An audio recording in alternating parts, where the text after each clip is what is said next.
نحمده ونصلي على رسوله الكريم أما بعد فأعوذ بالله من الشيطان الرجيم بسم الله الرحمن الرحيم ولا تصل على أحد منهم مات أبدا ولا تقم على قبره إنهم كفروا بالله ورسوله وماتوا وهم فاسقون قال النبي صلى الله عليه وسلم اصحابی کالنجوم فبأیہم اقتدیتم اہتدیتم وقال النبی صلی اللہ علیہ وسلم علیکم بسنتی وسنت الخلفاء الراشدین المہدیین وقال النبی صلی اللہ علیہ وسلم لو کان بعدی نبی لکان عمر او کما قال صلی اللہ تعالی علیہ وسلم صدق اللہ العظیم۔ جو آیات کریمہ اور احادیث مبارکہ آپ حضرات کے سامنے تلاوت کی ہیں، اللہ تبارک و تعالی سے دعا ہے کہ اللہ رب العزت حق سچ بیان کرنے کی سمجھ کر ہم سب کو عمل کی توفیق عطا فرمائے۔ ماہ ذی الحجہ کا اواخر ہے اور محرم الحرام جو اسلامی سال اسلامی ہجری کا پہلا مہینہ ہے،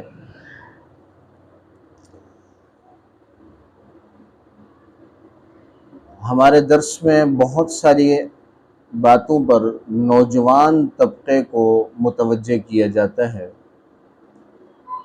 کہ آج جن نوجوانوں کا تعلق مدارس سے، مساجد سے یا کم از کم درجے میں دعوت و تبلیغ کے ساتھ جڑے ہوئے افراد سے ان کا تعلق ہے، تو انہیں دین کی موٹی موٹی باتوں کی سمجھ ہوتی ہے،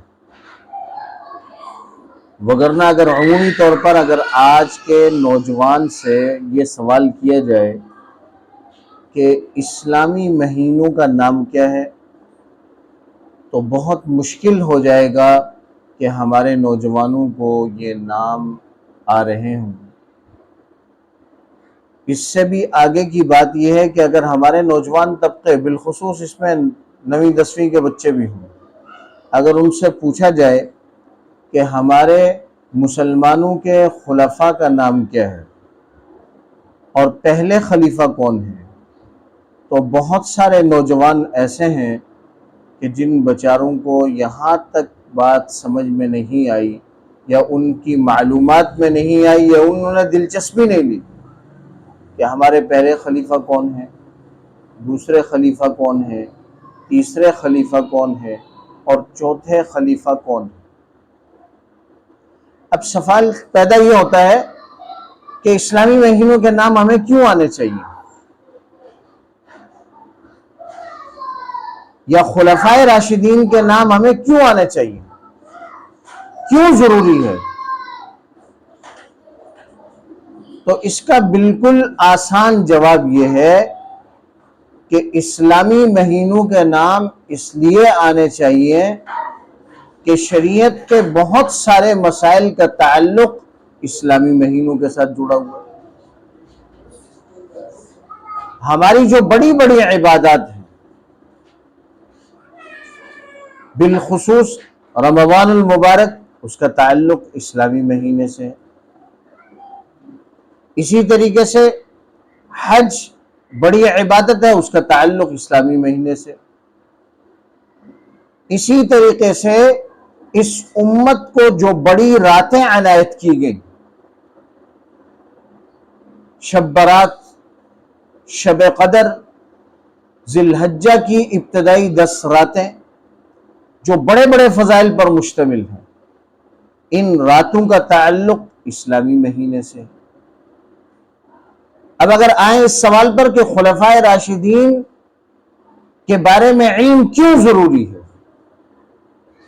کیوں اس بات کا زور دیا جا رہا ہے کہ ہمیں خلفائے راشدین کے حالات کا علم ہونا چاہیے، تو اس لیے ضروری ہے کہ نبی کریم صلی اللہ علیہ وسلم نے ارشاد فرمایا علیکم بسنتی وسنت الخلفاء الراشدین المہدیین، تم پر میری سنت لازم ہے اور میرے خلفاء راشدین کی سنت لازم ہے، میرا طریقہ تم پر لازم ہے اور خلفاء راشدین کا طریقہ تم پر لازم ہے۔ اب خلفاء راشدین کا جو طریقہ ہے یہ تبھی ہمیں سمجھ میں آئے گا یا ہمارے علم میں آئے گا جب خلفاء راشدین کے حالات ہمارے سامنے ہوں۔ اگر حالات ہی ہمارے سامنے نہیں ہیں تو ہمیں کیسے پتہ چلے گا کہ خلفاء راشدین کے طریقہ کار کیا تھے اور اس کے مطابق نبی علیہ الصلوۃ والسلام نے فرمایا تھا کہ خلفاء راشدین کے طریقوں پر چلیں، وہ لازم ہے تم پر۔ تو ضرورت اس بات کی ہے کہ دین اسلام کی جتنی بھی معلومات ہیں، جتنا بھی علم ہے، وہ علم ہمارے پاس ہونا چاہیے۔ یکم محرم الحرام سیدنا فاروق اعظم رضی اللہ تعالی عنہ کا یوم شہادت ہے۔ حضرت عمر رضی اللہ تعالی عنہ اسلام کے باب میں بڑے انوکھے صحابی، کہ سارے صحابہ کرام وہ ہیں جو دین اسلام قبول کرنے کے لیے نبی کریم صلی اللہ علیہ وسلم کے دامن میں تشریف لائے۔ سیدنا فاروق اعظم رضی اللہ تعالیٰ عنہ وہ صحابی رسول ہیں کہ ان کے ایمان اور اسلام کے لیے نبی کریم صلی اللہ علیہ وسلم نے خصوصی دعا فرمائی۔ تو اس سے پتہ چلتا ہے باقی صحابہ کرام آپ صلی اللہ علیہ وسلم کے مرید ہیں اور سیدنا فاروق اعظم رضی اللہ تعالی عنہ آپ کی مراد ہیں کہ آپ نے انہیں مانگا ہے۔ حضرت عمر رضی اللہ تعالی عنہ 8ویں پشت میں نبی کریم صلی اللہ علیہ وسلم کے ساتھ آپ کا رشتہ جڑتا ہے۔ حضرت عمر رضی اللہ تعالی عنہ کا خاندان عزت والا خاندان تھا، یہاں تک کہ پیچھے جتنی بھی سلسلے چلے ان تمام سلاسل میں آپ کے خاندان کو جب کبھی قبائل میں لڑائی ہوتی تو ثالثی کا کردار ادا کرنے کے لیے آپ کے خاندان کو سامنے رکھا جاتا۔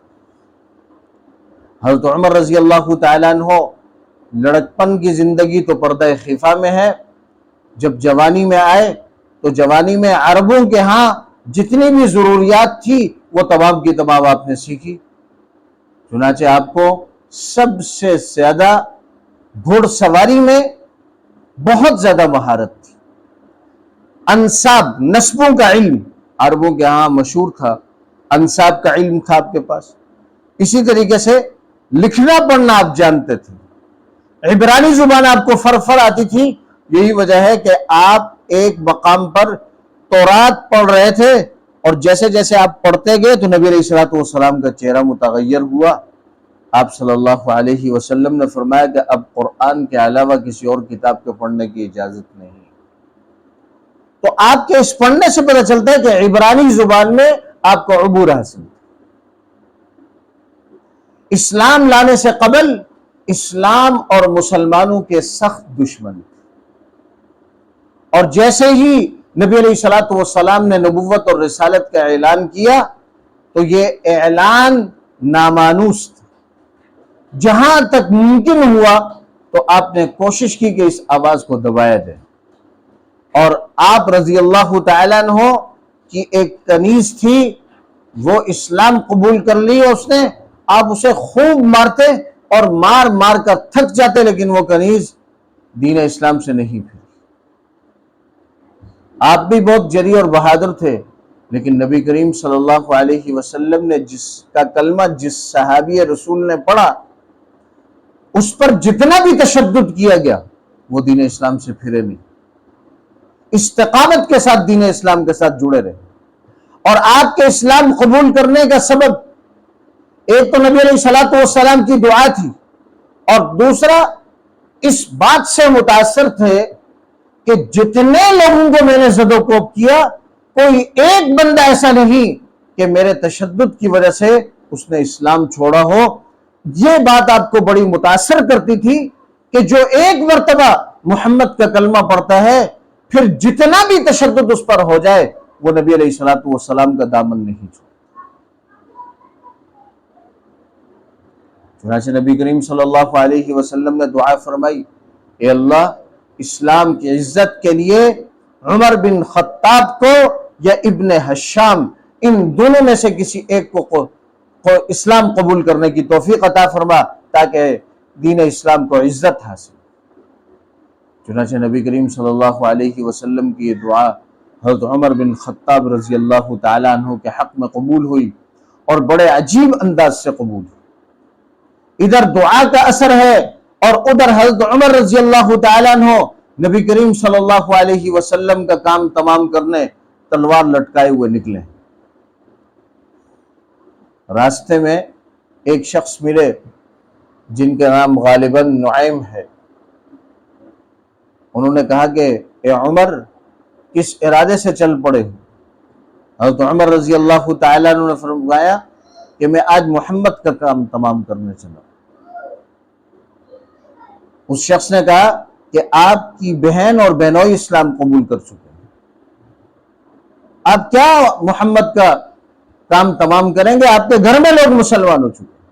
وہیں سے غصے میں واپس پلٹے اور اپنی بہن کے گھر پہنچے تو آپ کی بہن قرآن پڑھ رہی تھی۔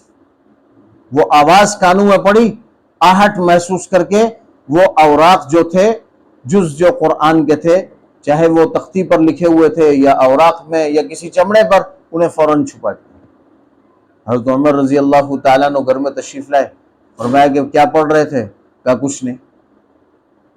پھر تھوڑی سختی کی تو پھر پہلے جو ہے اپنے بہنوئی کو مارنا شروع کیا کہ مجھے پتا چل گیا کہ تم مسلمان ہو چکے، تم نے بددین ہو چکے ہو، نعوذ باللہ۔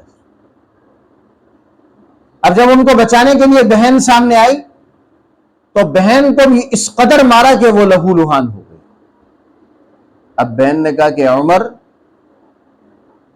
خطاب کا خون جیسے آپ کی رگوں میں دوڑ رہا ہے میری رگوں میں بھی دوڑ رہا ہے، آپ کچھ بھی کر لیں اب ہم دین اسلام سے ہٹنے والے نہیں۔ ادھر یہ جملہ متاثر کرنے والا تھا اور پھر شفقت سے جب اپنی بہن کو دیکھا لہو لہان پایا تو بڑی شفقت سے پوچھا کہ اچھا بتاؤ کیا پڑھ رہے تھے، مجھے بھی پڑھا دو۔ حضرت عمر رضی اللہ تعالیٰ عنہ کی ان بہن نے کہا کہ آپ نجس ہیں، ناپاک ہیں، پہلے غسل کر لیں پھر آپ کو جو ہے یہ صحیفہ آپ کو دیا جائے۔ چنانچہ حضرت عمر رضی اللہ تعالیٰ عنہ نے غسل کیا تو آپ کو وہ قرآن مجید کا جز دیا تو اس پر دو روایات ہیں۔ ایک روایت میں سورہ حدید اس میں لکھی ہوئی، سبح للہ ما فی السماوات وما فی الارض، اور دوسری روایت میں سورہ طٰہٰ اس میں لکھی ہوئی تھی۔ اب وہ جیسے جیسے پڑھتے گئے وہ متاثر کرتی گئی اور فوراً کلمہ پڑھا اور کہا کہ مجھے نبی علیہ الصلوۃ والسلام کے در اقدس میں لے جائے۔ اس زمانے میں نبی کریم صلی اللہ علیہ وسلم دار ارقم میں نماز پڑھایا کرتے اور تعلیم دیا کرتے، کیونکہ آزادانہ طور پر دین اسلام کے جتنے بھی احکامات تھے ظاہری، تلاوت قرآن ہو گئی، تعلیم تعلم ہو گیا، نماز ہو گئی، کھل کر پڑھ نہیں سکتے تھے کہ کفار کا زور بہت زیادہ تھا۔ حضرت عمر رضی اللہ تعالیٰ نے جب تشریف لائے تو صحابہ کرام نے کیواڑ کے درمیان سے دیکھا کہ بھئی عمر کے ہاتھ میں تلوار ہے، تو ایک دوسرے سے کہنے لگے کہ ارادے اچھے نہیں لگ رہے۔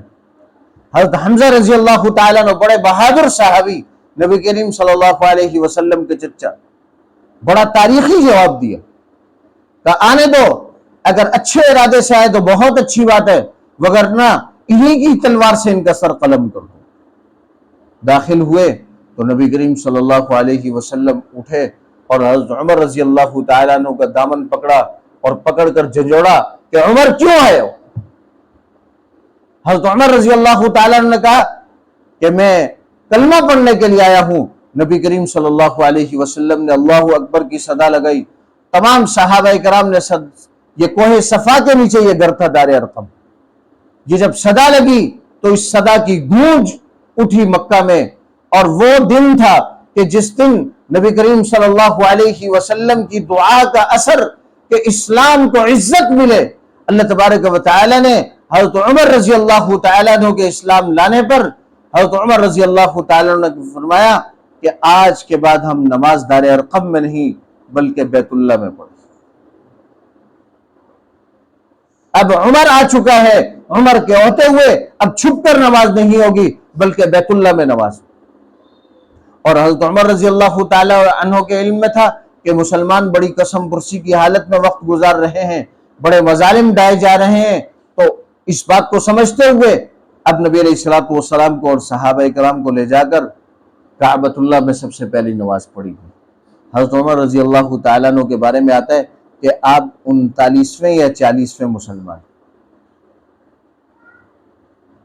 بعض رات نے حضرت عمر رضی اللہ تعالیٰ عنہ کے بارے میں اس سے پہلے قبول اسلام کا تذکرہ کیا ہے، لیکن وہ روایات کمزور ہیں۔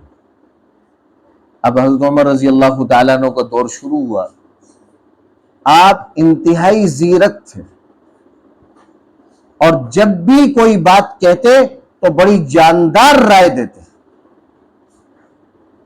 چنانچہ حضرت عمر رضی اللہ تعالیٰ عنہ کی بہت ساری آراء ایسی ہیں کہ اللہ تبارک و تعالیٰ نے اسے شریعت کا حکم بنا کر قرآن بنا کر نازل فرمایا۔ چنانچہ نبی کریم صلی اللہ علیہ وسلم کے پاس حضرت عمر رضی اللہ تعالیٰ عنہ تشریف لائے کہ اللہ کے نبی، ازواج مطہرات جاتی ہیں اور ان منافقین کا پتہ نہیں چلتا، ان کفار کو پتہ نہیں چلتا، یہ اپنی حرکات میں لگے رہتے ہیں، تو میرا جی چاہتا ہے کہ امہات المؤمنین جب گھر سے باہر نکلیں، یہ معزز خواتین ہیں، آپ کی گھر والیاں ہیں، تو یہ پردہ کر کے جائیں۔ نبی علیہ الصلوۃ والسلام نے فرمایا کہ عمر ابھی تک حکم نازل نہیں۔ اب حضرت عمر رضی اللہ تعالیٰ عنہ کی یہ رائے تھی، اس رائے پر اللہ تبارک و تعالیٰ نے قرآن مجید میں پردے کا حکم نازل فرمایا۔ اسی طریقے سے حضرت عمر رضی اللہ تعالیٰ عنہ کی رائے یہ تھی کہ مقام ابراہیم پر 2 رکعت پڑھی جائے۔ کہ میرا جی چاہتا ہے کہ میں مقام ابراہیم پر 2 رکعت پڑھوں۔ اللہ تبارک و تعالیٰ نے حج کے اراکین میں، حج کے احکامات میں مقام ابراہیم پر 2 نفل لازم قرار دی۔ حضرت عمر رضی اللہ تعالیٰ عنہ کی رائے یہ تھی کہ جب نبی علیہ الصلوۃ والسلام کے سامنے عبداللہ ابن ابی ابن سلول منافقین کے سردار تھے، ان کا انتقال ہوا، تو انتقال ہونے کے بعد ان کے بیٹے حضرت عبد الرحمن رضی اللہ تعالیٰ عنہ جلیل القدر صحابی تھے اور بڑے دلیر صحابی تھے۔ جب ایک مرتبہ عبداللہ ابن ابی ابن سلول انہوں نے نبی کریم صلی اللہ علیہ وسلم اور صحابہ کرام کے بارے میں کہا کہ جب ہم واپس مدینہ آئیں گے تو عزت والے لوگ، ذلیل لوگ ان کو مدینہ منورہ سے نکالیں، اپنے آپ کو عزت والا کہا، اور نبی علیہ الصلوۃ والسلام اور صحابہ کرام کو ذلت والا کہا۔ جیسے ہی حضرت عبد الرحمن رضی اللہ تعالیٰ عنہ کو اس کا علم ہوا تو ابھی مدینہ میں داخل ہونے والے تھے، آگے آئے اور اپنے باپ کا راستہ روکا اور کہا کہ جب تک الفاظ واپس نہیں لو گے، اپنے آپ کو ذلیل نہیں کہو گے، مدینہ میں داخل نہیں ہونے۔ اب عبد الرحمن آئے، نبی علیہ الصلوۃ والسلام سے فرمایا، کہنے لگے کہ اللہ کے نبی اپنا کرتا دیجئے، میں اپنے ابا جی کو اس سے کفن دے دوں، شاید آپ کے کرتے کی وجہ سے ان کی مغفرت ہو۔ نبی کریم صلی اللہ علیہ وسلم نے اپنا کرتا عنایت فرمایا۔ اب جنازہ تیار ہو گیا تو پھر حضرت عبد الرحمن رضی اللہ تعالیٰ عنہ تشریف لائے اور آ کر کہنے لگے کہ اللہ کے نبی، آپ میرے باپ کا جنازہ پڑھا لیجیے، مجھے پتا ہے کہ یہ منافقین کے سردار تھے، مجھے پتا ہے کہ انہوں نے اما عائشہ پر تہمت لگائی تھی، مجھے پتا ہے کہ انہوں نے آپ کو بھی ستایا اور مسلمانوں کو بھی ستایا، تکالیف پہنچائی، لیکن آپ جنازہ پڑھا لیجئے کہ کہیں ایسا ہو، ممکن ہو جائے کہ آپ کے جنازہ پڑھنے کی وجہ سے ان کی مغفرت ہو جائے۔ نبی کریم صلی اللہ علیہ وسلم تو رحمت للعالمین تھے، آپ آ کر تشریف لے جانے لگے، حضرت عمر رضی اللہ تعالیٰ عنہ تشریف لائے اور آ کر کہنے لگے کہ اللہ کے نبی، آپ کس کی نماز جنازہ پڑھا رہے ہیں؟ یہ وہی منافقین کا سردار نہیں ہے؟ یہ وہی نہیں ہے کہ جنہوں نے اما عائشہ پر تہمت لگائی؟ یہ وہی نہیں ہے کہ جنہوں نے اسلام اور مسلمانوں کو نقصان پہنچایا؟ یہ وہی نہیں ہے کہ جو آپ کا اور مسلمانوں کا دشمن ہے؟ اے عمر، اگر میں جنازہ پڑھا لوں اور اس کی بخشش ہو جائے تو آپ کو کیا پریشانی ہے؟ چنانچہ نبی کریم صلی اللہ علیہ وسلم آگے بڑھے اور جنازہ پڑھایا۔ اللہ رب العزت نے قرآن نازل فرمایا، وَلَا تُصَلِّ عَلَىٰ أَحَدٍ مِّنْهُمْ مَاتَ أَبَدًا وَلَا تَقُمْ عَلَىٰ قَبْرِهِ۔ اگر ان منافقین میں سے کوئی مر جائے تو آپ ان میں سے کبھی بھی کسی کا جنازہ نہیں پڑھ سکتے، اور وَلَا تَقُمْ عَلَىٰ قَبْرِهِ، جنازہ تو دور کی بات ہے، ان کی قبر پر بھی آپ کھڑے نہیں ہو سکتے۔ اب ادھر حضرت عمر رضی اللہ تعالیٰ عنہ کی رائے یہ تھی کہ ان کا جنازہ آپ نہ پڑھیں، آپ نے تو رحمت للعالمین ہونے کی وجہ سے پڑھا لیا، لیکن اللہ نے قانون نازل کر دیا کہ اب کے بعد کسی منافق کا آپ جنازہ نہیں پڑھا سکتے۔ اسی طریقے سے غزوہ بدر میں جب قیدی آئے کفار کے تو ان قیدیوں کے بارے میں اب مشاورت ہوئی کہ ان قیدیوں کا کیا کیا جائے۔ حضرت ابوبکر رضی اللہ تعالیٰ عنہ، یہ دو صحابی رسول کی بڑی عجیب کیفیات تھی۔ حضرت ابوبکر فنا فی الرسول تھے اور حضرت عمر فنا فی اللہ تھے۔ حضرت ابوبکر اپنی جان چھڑکاتے تھے نبی علیہ الصلوۃ والسلام، اور آپ صلی اللہ علیہ وسلم کے مزاج کے عین مطابق رائے دیتے، اور حضرت عمر فنا فی اللہ تھے، اللہ کے معاملے میں کسی کی ملامت کی پرواہ نہیں کرتے۔ اب قیدیوں کے بارے میں جب رائے دی گئی تو حضرت ابوبکر رضی اللہ تعالیٰ عنہ نے نبی علیہ الصلوۃ والسلام کے مزاج کے مطابق رائے دی کہ فدیہ لے کر ان کو چھوڑ دیا جائے۔ ممکن ہے کہ اس قید کے بعد جب رہا ہوں گے اور مسلمانوں کے احوال اس قید میں انہوں نے دیکھ لیے اور یہ رہا ہو جائیں گے، اللہ انہیں ایمان لانے کی توفیق عطا فرما دے۔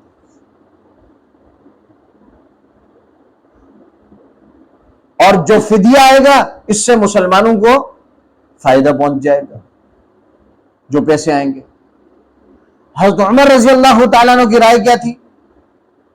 ابھی بدر میں اپنے چچا حضرت عمر رضی اللہ تعالیٰ عنہ کے مقابلے میں آئے تو چچا نہیں، اپنے ماموں، سگے ماموں کو اپنی تلوار سے قتل کیا۔ اب جب ان قیدیوں کے بارے میں رائے دی تو کہا کہ ان قیدیوں کے بارے میں میری رائے یہ ہے کہ میرے رشتہ داروں کو میرے حوالے کیا جائے، میں ان کا سر تن سے جدا کروں۔ ابو بکر کے رشتہ داروں کو ان کے حوالے کیا جائے، حضرت علی اور حضرت عثمان کے رشتہ داروں کو ان کے حوالے کیا جائے، کہ انہیں کسی صورت چھوٹ نہیں دینی چاہیے۔ یہ وہی کفار ہیں کہ جنہوں نے مسلمانوں کو مکہ سے نکل جانے پر مجبور کیا۔ اللہ تبارک و تعالی نے نبی علیہ الصلوۃ والسلام نے فیصلہ حضرت ابوبکر رضی اللہ تعالیٰ عنہ کی رائے پر کیا، اور اللہ نے قرآن اتارا کہ کسی نبی کے لیے یہ جائز نہیں کہ کفار ان کی قید میں آ جائیں اور وہ انہیں چھوڑ دیں یہاں تک کہ ان کے خون نہ بہائیں۔ اللہ کو حضرت عمر کی رائے پسند ہے اور نبی علیہ الصلوۃ والسلام کو حضرت ابوبکر کی رائے پسند، اور حضرت عمر رضی اللہ تعالیٰ عنہ کی رائے کے مطابق اللہ نے قرآن نازل کر۔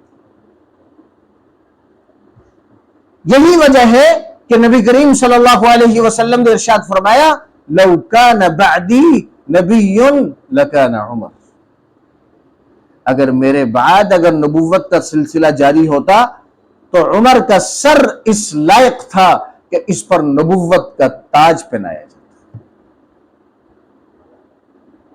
آپ رضی اللہ تعالیٰ عنہ وہ پہلے خلیفہ ہیں کہ جنہوں نے منظم طریقے سے ملکی قوانین وضع کی، اور ایسے قوانین وضع کیے کہ آج تک وہ قوانین دنیا میں موجود ہیں۔ مسلم حکمران تو اس کو نہیں اپنا رہے ہیں، البتہ کفار ممالک میں آج تک عمر لا موجود ہے. یہی وجہ ہے کہ وہ لوگ ترقی پذیر ہو رہے ہیں. حضرت عمر رضی اللہ تعالیٰ عنہ نے شہروں کو فتح کیا، ان شہروں کے حدود اربعہ متعین کی، مساجد تعمیر کروائی، مدارس اور مکاتب تعمیر کروائے، پولیس کا نظام، پورا نظام مرتب کیا. آپ سے پہلے کوئی جیل خانہ نہیں تھا، آپ نے جیل خانے ایجادات کی، اس کی ایجادات کی، اور مسافروں کے لیے سرائے بنوائی تاکہ ایک ایک منزل طے کر مسافر سرائے میں ٹھہریں اور وہاں انہیں کھانے پینے کا انتظام بھی ہو، آرام کا انتظام بھی ہو. چنانچہ ملکی قوانین کے لیے جتنی بھی ضروریات تھی وہ تمام کی تمام ضروریات کو ایجاد کیا، اور اپنے دور حکومت میں اس کو تجربے سے نکال کر نافذ کر کے ساری دنیا کے لیے آسانیاں پیدا کی. اور آپ کا عدل و انصاف، اس میں تو آپ کو شہرت اللہ نے عطا کیا تھا. جب آپ نے پہلی نماز کعبۃ اللہ میں پڑھائی، کفر اور ایمان میں، حق اور باطل میں فرق پیدا کیا، تو آپ کو لقب نبی علیہ الصلوۃ والسلام کی طرف سے فاروق ملا، کفر اور اسلام کے درمیان فرق کرنے والے. آپ کا عدل و انصاف انتہائی مشہور تھا. چنانچہ ایک مرتبہ شام کے ایک رئیس تھے، انہوں نے طواف کرتے ہوئے ان کی چادر پیچھے سے لٹکی ہوئی تھی، پیچھے کسی ایک غلام کا پیر آ گیا، اور غلام کا پیر آیا، پیچھے مڑ کے انہوں نے دیکھا تو ایک غلام کا پیر ان کی پوشاک پر آیا. تو شام کے رئیس نے اس غلام کے منہ پر تھپڑ مارا. وہ غلام شکایت لے کر حضرت عمر رضی اللہ تعالیٰ عنہ کے پاس آیا. حضرت عمر رضی اللہ تعالیٰ عنہ نے شام کے رئیس سے کہا کہ بدلے کے لیے تیار ہو جائے. امیر المؤمنین، میں شام کا رئیس ہوں، یہ غلام مجھے تھپڑ مارے. حضرت عمر رضی اللہ تعالیٰ نے فرمایا کہ یہ غلام تمہیں تھپڑ مارے. چنانچہ غلام نے تھپڑ مارا، وہ رئیس مرتد ہو کر واپس چلے گئے. حضرت عمر رضی اللہ تعالیٰ نے فرمایا کہ کوئی شخص اگر کسی کو اس طرح مارے اور وہ اس طرح ناراض ہو کر دین اسلام کو چھوڑ دے تو دین اسلام کے لیے کو ایسے کسی شخص کی ضرورت. آپ ہمہ وقت عدل و انصاف کے لیے پوری کوشش آپ نے زندگی بھر عدل و انصاف کیا. پھر ایک مرتبہ عام اجازت دی تھی کہ اگر کوئی مجھ میں غلطی پائی جائے تو اس غلطی کو درست کیا جائے. ایک مرتبہ حضرت عمر رضی اللہ تعالیٰ عنہ جمعے کے لیے دیر سے آئے. حضرت ابو ایوب انصاری رضی اللہ تعالیٰ عنہ غالباً دروازے میں کھڑے ہوئے اور کہا کہ عمر، ہم آپ کے غلام نہیں ہیں، وقت پر آیا کرو، کتنی تاخیر ہو گئی. حضرت عمر رضی اللہ تعالیٰ عنہ منبر پر کھڑے ہوئے اور کہا کہ جب تک ابو ایوب انصاری جیسے لوگ موجود ہیں عمر کبھی غلطی نہیں کرے. لیکن اے ایمان والو، میں نے غلطی نہیں کی. عبداللہ کی ماں نے میرے کپڑے دھو دیے اور میرے پاس ایک ہی سوٹ، ایک ہی جوڑا ہے، اور وہ کپڑے سوکھنے میں تاخیر ہو گئی اور اب بھی سوکھے نہیں ہیں، میں گیلے پہن کر آیا ہوں، بس اس عذر کی وجہ سے لیٹ آیا ہوں. کوئی آ کر میرے کپڑے چیک کر سکتا ہے کہ میرے کپڑے ابھی بھی. اللہ اکبر. 22 لاکھ مربع میل پر حکمران ہیں اور اپنی ایک مسلمانوں کو ان کی وجہ سے تھوڑی سی تکلیف ہوئی، اس کے لیے گواہیاں پیش کر رہے ہیں کہ آ کر دیکھ لو میرا ایک ہی سوٹ. پھر ایک مرتبہ بیمار پڑ گئے. اب جب بیمار پڑے تو بیمار پڑنے پر اطباء نے کہا کہ شہد استعمال کرنا پڑے. حضرت عمر رضی اللہ عنہ نے فرمایا کہ میرے پاس شہد تو نہیں ہے، البتہ بیت المال میں شہد. تو اسی بیماری کی حالت میں حجرے سے نکلے اور حجرے سے نکل کر باہر لوگوں سے کہا کہ اے لوگوں، اطباء نے شہد میرے لیے تجویز کیا اور میرے پاس نہیں ہے، بیت المال میں ہے، اگر تمہاری اجازت ہو تو میں بیت المال سے شہد اپنی بیماری کے لیے دوائی کے طور پر لوں۔ اللہ، یہ انصاف آج کا کوئی حکمران نہیں کر سکتا۔ کیا عجیب انصاف!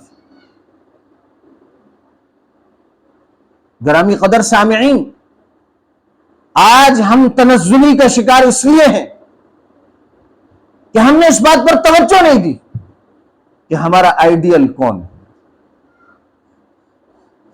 مسلمانوں نے اس بات پر توجہ نہیں دی کہ مسلمانوں کا آئیڈیل کون ہے۔ مسلمانوں نے یہ دیکھا کہ اقوام متحدہ کا قانون کون سا ہے، مسلمانوں نے یہ دیکھا کہ برطانیہ کا قانون کون سا ہے، امریکہ کا قانون کون سا ہے۔ آج جتنے ہمارے حکمران آ رہے ہیں ہمیں امریکہ اور برطانیہ سے متاثر کر رہے ہیں، ان کے احوال بیان کر رہے ہیں کہ وہاں ایسا ہوتا ہے اور وہاں ایسا ہوتا ہے۔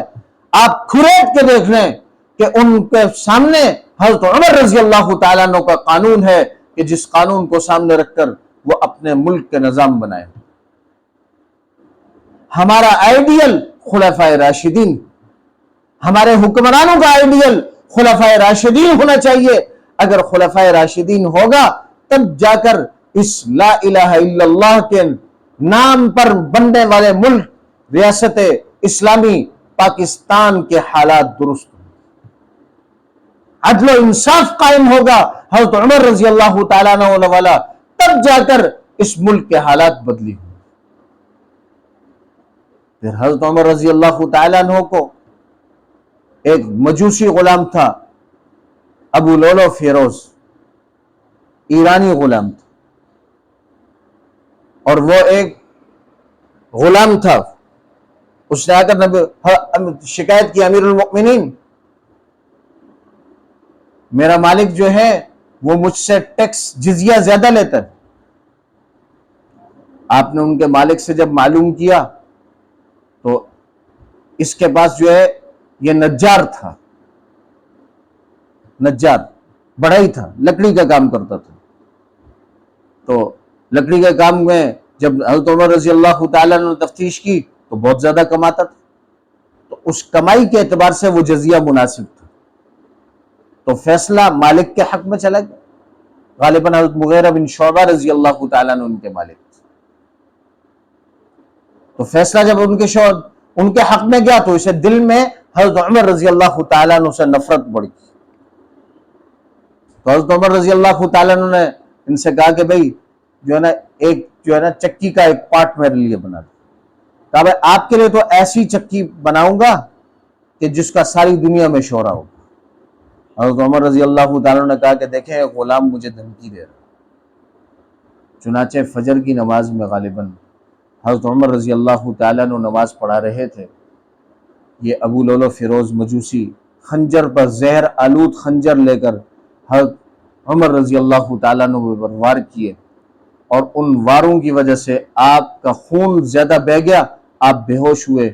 ایک اور صحابی رسول آگے بڑھے، انہوں نے نماز پڑھائی اور اس کے بعد پوچھا کہ بھئی کس نے مجھ پر حملہ کیا؟ کہا کہ بھئی جنہوں نے حملہ کیا ہے اس نے خودکشی کر لی ہے، اور وہ ابو لولو فیروز مجوسی ہے۔ اللہ کا شکر ادا کیا کہ کسی مسلمان کا خنجر مجھ پر نہیں چلا۔ پھر 4 سے 5 دن آپ زخمی حالت میں رہے، اور اس زخمی حالت میں نمازوں کے اوقات میں آپ کو بیدار کیا جاتا تو آپ ہوش میں آ جاتے، وضو کرتے، بار بار وضو کرنا پڑتا، اور وضو کا فرماتے کہ ہاں جو نماز نہیں پڑھتا اس کا دین میں کوئی حق نہیں۔ اور یوں 1 محرم الحرام کو آپ دنیا سے رخصت ہوئے، اور آپ نے اجازت طلب کی تھی اماں عائشہ سے کہ اگر آپ کی اجازت ہو تو مجھے حضرت ابوبکر کے پہلو میں دفن کر دیا جائے۔ تو اماں عائشہ نے اجازت دے دی، کہا میں نے اپنے لیے جگہ رکھی تھی لیکن عمر کے سامنے میں اپنے آپ کو ترجیح نہیں دوں۔ بعد میں خیال آیا کہ میں مسلمانوں کا امیر ہوں تو شاید میرے رعب کی وجہ سے اماں عائشہ نے اجازت دے دی ہو، پھر کسی اور سے کہلوایا تو اماں عائشہ نے کہا کہ نہیں، میں نے اجازت دے دی ہے، یہ جگہ عمر کے لیے۔ چنانچہ نبی کریم صلی اللہ علیہ وسلم کے پہلو میں ابو بکر رضی اللہ تعالیٰ عنہ اور ابو بکر رضی اللہ تعالیٰ عنہ کے پہلو میں حضرت عمر رضی اللہ تعالیٰ عنہ دفن ہوئے، آج بھی نبی کے پہلو میں آرام کر رہے ہیں۔ جتنے حجاج اور عمرہ زائرین جاتے ہیں وہ نبی علیہ السلام پر بھی سلام بھیجتے ہیں، پھر اس کے بعد شیخین کریمین پر بھی سلام بھیجتے ہیں۔ گرامی قدر سامعین، ضرورت اس بات کی ہے کہ بالخصوص خلفائے راشدین کے احوال ہمارے ہر بچے کو اس کا علم ہونا چاہیے، تاکہ ہمارا بچہ اللہ کے نبی کے اس حکم کو معلوم کر سکے اور عمل کر سکے کہ علیکم بسنتی وسنت الخلفاء الراشدین المہدیین، کہ مسلمانوں تم پر میری سنت لازم ہے، میرا طریقہ لازم ہے، اور میرے خلفاء راشدین کا طریقہ لازم ہے۔ اللہ تبارک و تعالی سے دعا ہے کہ اللہ رب العزت ہمیں اپنی ذات میں اپنے اللہ کے ساتھ، اپنے گھر والوں کے ساتھ، اپنے علاقے والوں کے ساتھ عدل و انصاف قائم کرنے کی توفیق عطا فرمائے۔ وآخر دعوانا الحمد للہ رب العالمین۔